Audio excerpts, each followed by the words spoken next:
Hey guys, in this video I want to talk about what we mean when we talk about sculpting for visual effects, because it can actually be used in a whole bunch of different areas. Some areas that require you to understand form, let's say, and actually be a talented sculptor, and other areas where you really don't, but the process of sculpting is still very powerful. So when we talk about sculpting, we're normally thinking about something like this, right? We start with some basic shapes, and then we can start to carve out some forms on it. So if I wanted to make a head, this is maybe how I would start with a sphere. And of course, for me to understand this, then I'm going to need to understand the forms of a head pretty well, or be able to work from reference pretty well, or whatever it might be. But the actual tools that I need to understand, and the amount of tricks that I need to kind of get my head around is actually pretty limited, I would say. I mean, here I'm using ZBrush, and within ZBrush, for me at least, there are probably 4 or 5 different brushes that I would use. So here I'm using what's called a dam standard, and that just allows me to cut in lines quite sharply, which I'll use for kind of drawing out my forms before I sculpt them in. So it's the equivalent to this in clay would be having like just a knife, and I do the same if I'm sculpting clay, and just start to draw the forms in with a knife. And then here I have this is a clay brush that just allows me to kind of build up forms like layering on bits of clay, and now I'm switching to a move brush that allows me to literally move those forms around. And there's not a whole bunch more that I would use other than that. There's a couple of things like inflate maybe. I'll do some tricks with masking. So here I could sculpt out an ear like that, or maybe I could mask off where that ear is going to be, and then invert that mask, and then pull it out. So there are some kind of tips and tricks, but ultimately, like if I go to the available brushes, you can see there's a ton here. And you can make your own, and you can buy them and download them, and that's no bad thing. I mean, real world sculpting has the equivalent. Like there's a whole bunch of tools that you could use. You can make your own tools. You can buy them. They can be very expensive, whatever it is. But ultimately, you just kind of need a tool for adding on clay and a tool for subtracting clay, really. And the rest is, yeah, if it works, then great. Artists who work in makeup and prosthetics will have a lot of custom tools for quickly allowing them to create wrinkles or pores or whatever it is, and we'll have the equivalent in 3D. For example, I could make a brush like so. This alpha affects the shape of what I'm doing, and so then this could be used for I'm reluctant to say hair. I would never make hair this way, but basically building up texture. I could use a brush like that. If I wanted to create pores, then I could probably do something like this. So there's a whole world that you can go into of tips and tricks and techniques, but ultimately I don't think they're that important. So being able to do this, what we would typically think of as sculpting in visual effects, it's not going to take you that long to learn the software. From a standing start, if you don't know any 3D software, ZBrush, you can probably get your head around it pretty well within a week. I mean, ZBrush is actually quite different to almost any other bit of software, so it doesn't overlap too much with other bits of software. But the upside of that is, if you don't know much about 3D software, then it's relatively intuitive. It's only if you've actually got your head around Maya or Blender or 3D Studio Max, those bits of software all have commonalities, and ZBrush just does things in its own way. But ultimately, the point being that it's not going to take you long to get your head around it. But to get your head around the human form, for example, or concepts and creatures, yeah, of course, that takes a lot more time. And that's why character artist or creature artist, is a very competitive job, and it's a very niche thing. Typically, if you're involved in character work, you probably don't know that much about compositing or effects maybe, or whatever, because you're spending so long just learning this one specific skill. But the actual sculpting of the thing, it's only part of the battle, or depending on what it is you're doing. If you want something for 3D printing, or something that is not going to be 3D printed, but is going to be just an object in your scene, then you can ultimately just sculpt it and then just take it out of ZBrush, or if you're sculpting directly in Blender or wherever, then you can keep it in there and then you can just place it in your scene and render it, and it's going to work fine. The thing that you need to keep an eye on is your polygon count, because the more polygons you have, the more computationally expensive it gets. And so when it comes to rendering it and doing your calculations to create the final image, then the more polygons you have, the slower that's going to be. So something like this, we are at 500,000 polygons. That's manageable. That's fine. But then if I have 10 of these in a scene or whatever, then suddenly that has the potential to add up. And so because of this, we have a stage of retopologizing. So the topology is the actual structural makeup of the mesh here. So this mesh is made out of polygons. Most sculpted meshes are. I say most, not all of them. There is a technology called voxels, which behave quite differently to polygons. A polygonal mesh is kind of always hollow like this, and a voxel mesh is solid. It's a different process, it's a different technology, but at the time of recording, and I think for the foreseeable, when you're getting something out to a final finished product, something that's going to be rendered and composited and used in a feature film or wherever, everything ultimately ends up being polygons, even though it might start as voxels, or if not everything, the majority of things. So the topology is my basic makeup of my polygons, and you can see here I have what we call subdivision levels. So this is my lowest subdivision level, and you can see the forms are really not very clear here. And then as I step up, I get 4 times the amount of polygons, right? Because every single polygon gets divided into 4. So I have 4 times the amount of polygons. That means 4 times the amount of potential detail, and that means my forms are now a little bit more visible. If I step up, then it's 4 times as many again. If I step up, then it's 4 times as many again. And then I can just keep on going until my computer dies. Depending on your computer and depending on the software you're using, different software handles polygons with different levels of efficiency. You could maybe, in ZBrush on a fairly powerful computer, go up to maybe 20 million and still be comfortable. But beyond that, and the next level up from that would be 4 times that. So that would be 80 million. You're going to start to have a lot of problems with crashing and things like that. So because of that, the name of the game is to create a topology that holds all of the forms that you need with as few polygons as possible. So let me give you an example of where this is. My current topology is really going to break down. Let's say that he has some horns. So I'm going to use a snake hook brush. Where are you? There. Boom. Okay. So here, I'm going to pull out some horns, but you can see that here they're looking really weird. And that's because my polygons are getting really stretched out there, and there just isn't enough detail there to capture what I want. Well, that's fine. I can go up a subdivision level, and there's going to be 4 times as much detail, and I can go up again, and there's going to be 4 times as much again. But you can see, because the polygons are so stretched out, there's significantly fewer of them here than there are here. And so if I want to get to the point where I've got really nice detailed horns, then maybe I'm going to have to use so many polygons that it's going to just start crashing my computer and giving me problems. So what you want is a base topology that has that shape within it, right? If I go down to my base topology, not quite. So one way that you can do this is through a process called remeshing. So I can go here. There is a part of ZBrush called Z-Remesher here that will automatically do that for me. So now, by the way, it wasn't obvious. I didn't say I was doing it, but I just duplicated my mesh. So I'm going to isolate this. This is the original, and then this is the retopologized version. So you can see I've got an even spread of polygons here. The amount of polygons in the horns is the same amount the same amount compared to the surface area as it is in the horns, right?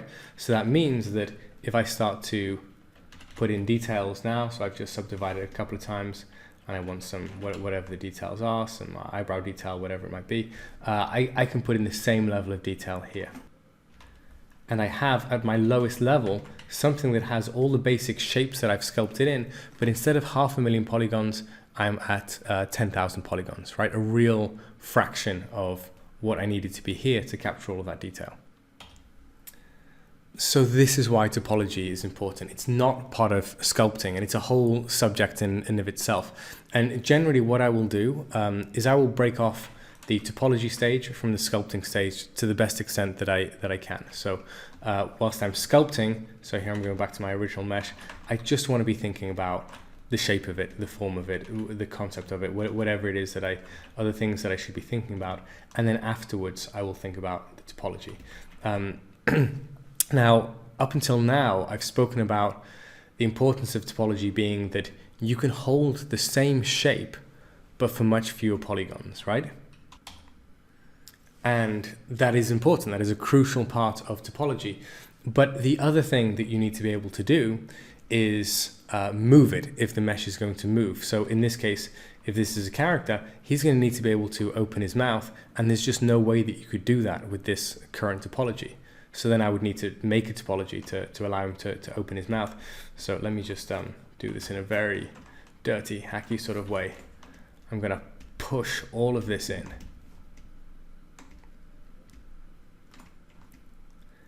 Create what we'd call a mouth sock, right? Essentially the mouth interior. Okay, but now, because I've pushed all of those polygons so far, they're all getting stretched. That's not great news. I want a nice even distribution of polygons. So at this point, I will remesh this. Okay, so now I've got an even distribution of polygons. He's got a kind of weird looking mouth. So then I would need to sculpt his mouth to look how I want it to look. Maybe I don't want it to look like that. Okay, give me one beat. I will see how quickly I can get this looking better. I'm gonna need some more polygons, I think. Okay, and now I'm actually going to switch to the other brush that I mentioned before but didn't touch on, which is the inflate brush, just so I can inflate his lips out here. Okay, and then switching back to a sculpting tool, down standard.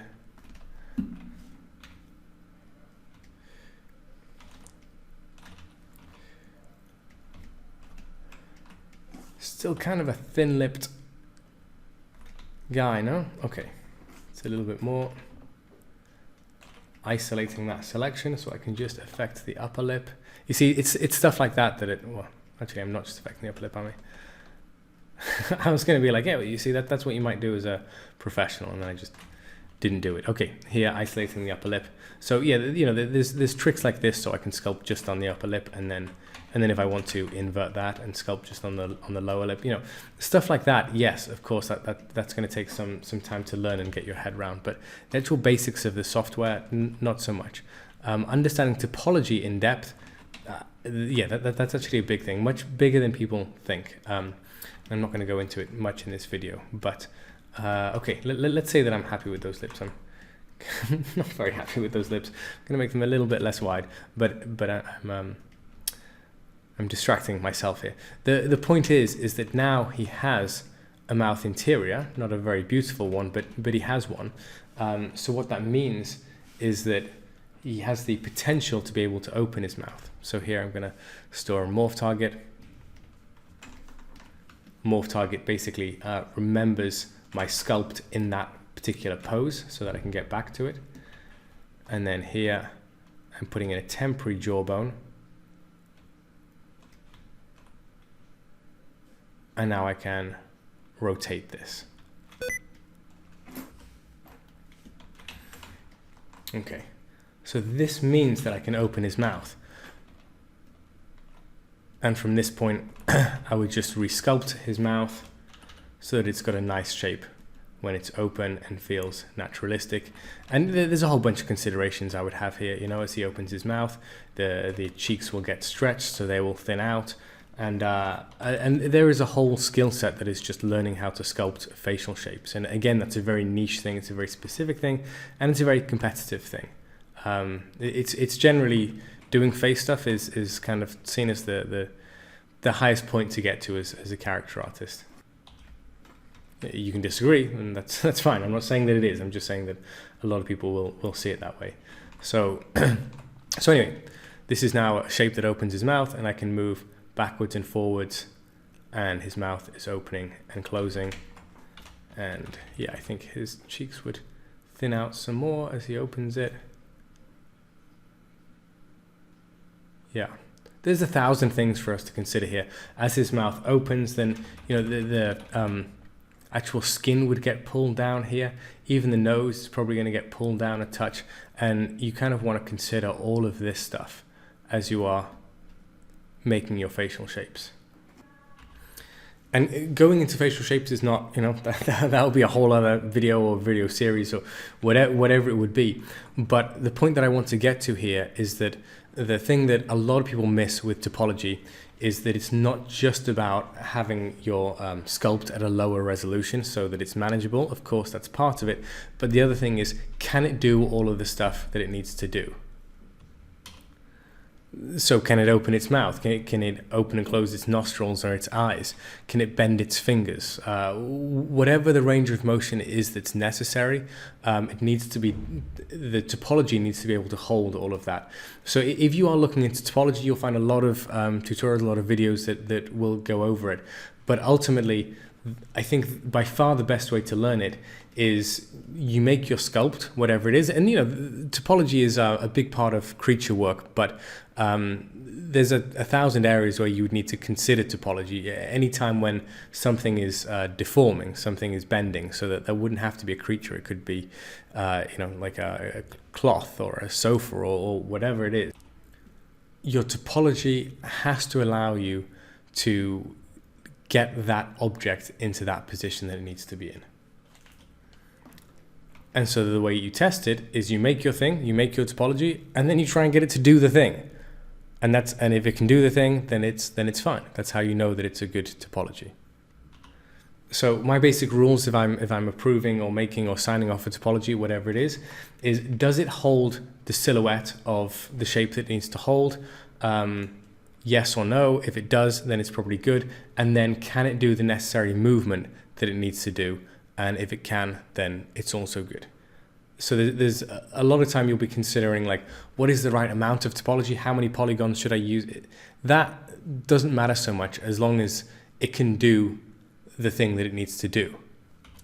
Now, the way that you will typically go from a low resolution mesh to a high resolution mesh that has, you know, your pore level details and things like that is through displacement mapping. It could be through normal mapping, but ultimately it's a texture map that when you go to render changes the way that it looks by actually adding in details. And what I would say is you want to rely on those things as little as possible. So you don't want things to absolutely change night and day when you hit render, because you've got these displacement maps that are really, you know, changing everything and doing all of this, you know, crazy stuff. That's going to give you problems. You basically, when you're working in your 3D scene, what you're looking at wants to look pretty much like it's going to look like when it's rendered, at least in terms of its shapes and level of detail. But when you hit render, you just get an extra bit of spice. Because if not, you're going to open up a bunch of problems. You're going to open up problems for other people. Like if this shape is changing a lot when you hit render, then it's going to throw off animation, because the animators aren't going to be looking at the final shape of it when it's rendered. So the topology just wants to hold the shape, but it wants to hold the shape at whatever position the thing needs to go into. And if it can do that, then it's good. But like I say, topology is often or should be a separate consideration to sculpting. But I think often when we talk about sculpting, we kind of just think about making a thing, and we're not thinking about actually the movement of the thing.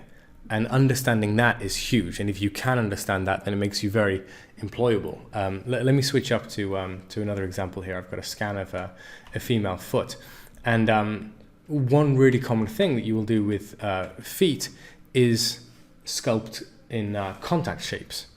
So here, the foot does feel like it's on the ground, but it's not quite carrying its weight. So here, if I have the foot, actually the meat of the foot actually squishing out as the foot gets planted down, then this is really hopefully going to help sell the weight. So everywhere where there's a bit of meat, I'm just allowing that to squish out. If I want to, I can even affect the bones. You know, the reason the foot has this arch in it is it's, you know, it's basically there to flatten out and take the weight of the body as it moves onto it. That's why if you have flattened arches, it's going to start to mess up your feet. So here, exactly same as before, I'm just morphing to check whether or not that is creating the desired result. Yeah, kind of ish, sort of. One thing you'll notice if you squash your foot down is all these kind of tendinous details disappear. Now, often the place that you'll be doing this sculpting is actually in the shot itself. So this is what we call shot sculpting. What will happen is you will have a base mesh that is then rigged, which means it can be animated. The animators will then do their magic and animate it, and then a shot sculptor will then pick that up and add in all of this life to make it feel like the foot is carrying weight. So the shot sculpting overlaps with animation because the shot sculptor will want to go, at what point is the foot carrying weight? I'm going to keyframe my shape on there, and then as the foot lifts off the ground again, I'm going to keyframe the shape off, and in this way you're going to get a very subtle feeling of compression. This is done all the time in visual effects. It's not spoken about much because whenever we do a making of, we always talk about like the sexy muscle systems that we used, you know, something like Ziva Dynamics, which, you know, is a really great muscle system, and we do use them. We do have a lot of clever tricks that we'll do, but a lot of the time you just go into the shot and you just sculpt it to make it look good. It can be the same thing with textures as well, by the way. You know, sometimes a texture doesn't hold up really close, but you only see it one time in the whole film that close. So you just wait until you get to that shot, and then you go, okay, how do I level that up and how do I make it better? And then you do it just for that shot. In general, bespoke fixes per shot are very, very common. The only time when you want to avoid them is if you had a film where, you know, the whole focus was feet. I don't know, a Tarantino film, right? And so you were just seeing these feet squashing all over the place. You had like 200 foot squashing shots. Then maybe you don't want to go into each shot and do it, and you want to have it, you know, set up as part of the rig. But generally, I would say doing these sculpts to sell contact. It's primarily done for contact, but also for muscle tension, twitching, all of that kind of stuff.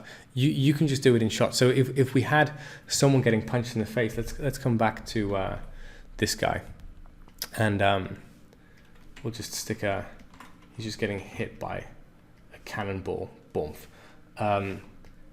Yeah, like I say, in the making of, we're going to talk about all the clever stuff that we did, but ultimately you could just sculpt his face for that one shot, assuming that he's not getting hit by cannonballs every 10 minutes. Then you can just have these, literally sculpt these waves as they travel through the shot, and I imagine it would impact his nose, like like when you see a boxer or someone getting punched in slow motion, or all of that stuff gets kind of thrown out. So you can do all of that very, very quickly, and it's going to look like a very kind of clever, sophisticated end result, but it's literally just figuring it out for that shot. And like I say, most things are figured out on a per shot basis. So I guess, in a shot like this, you'd have saliva flying out of his mouth. Of course, you're not going to have like a constant pool of saliva in the guy's mouth in every shot, just for the, for the odd case that it's going to come out, even though that's kind of what real human beings have, if you think about it. But you would literally just do it for this shot, right? And that's how you get shots that have real feeling of attention to detail and quality. You do things bespoke for those shots. Well, I don't want to deviate too much from just the theme of this video, which is just what we mean when we talk about sculpting in visual effects. So I want to switch to another variation on this theme, which is what to do with things that aren't creature, things that aren't organic. And so this is the blocking of a head that we used for the American Gumps, they were called, the robots in Outside the Wire, a Netflix film with Anthony Mackie. And so if I stick on polyframe here, you can see this is the topology that was used. Actually, I'm pretty sure that's not the final topology. Yeah, I'm pretty sure that it's not. But anyway, I digress. You can see the goal of this topology is to hold the shape of the robot with the minimum amount of detail necessary, because in the end these robots added up to I don't know how many million polygons, but many millions.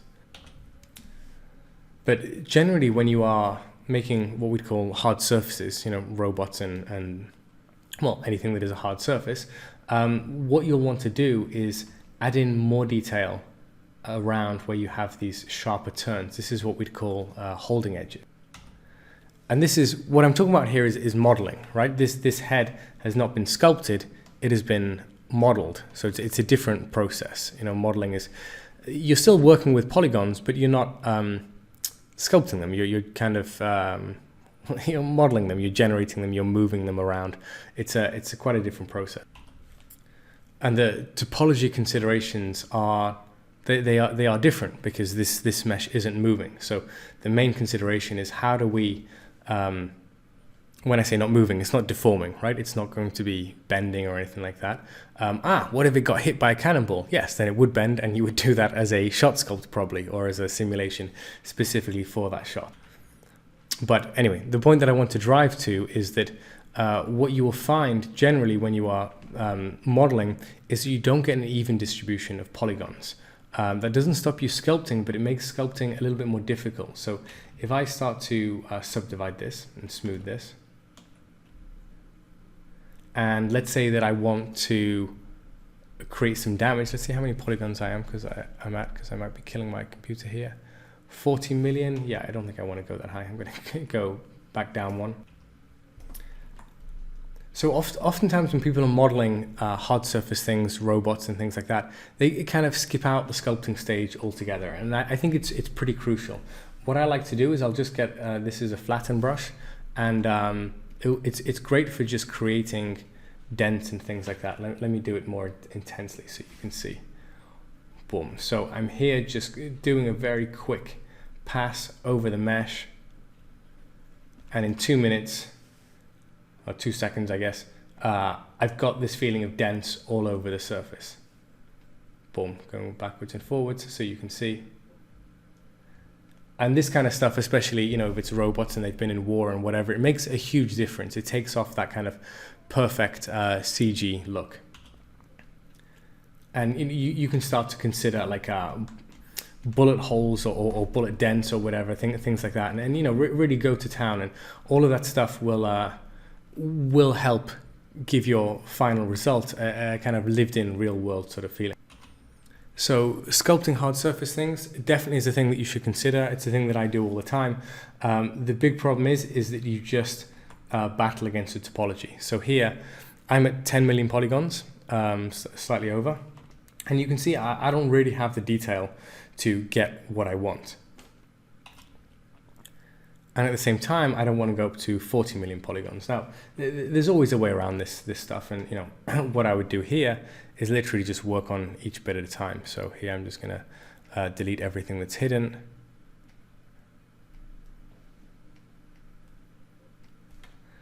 And now I can subdivide this a whole bunch more, and I can really start to get some feeling of wear and tear. Boom, okay. Okay, so you see how like in 2 seconds it's that much more lived in. It's that much more going to be that much more believable when it comes to render. The problem is I'm just gonna have to do this on like a billion different pieces if I want to go over the whole robot. So things do get a little bit more tricky when you're dealing with hard surface. There's a lot of things that make hard surface things much easier than creature work. Like I was saying before, creature work is often seen as being the top of the pile.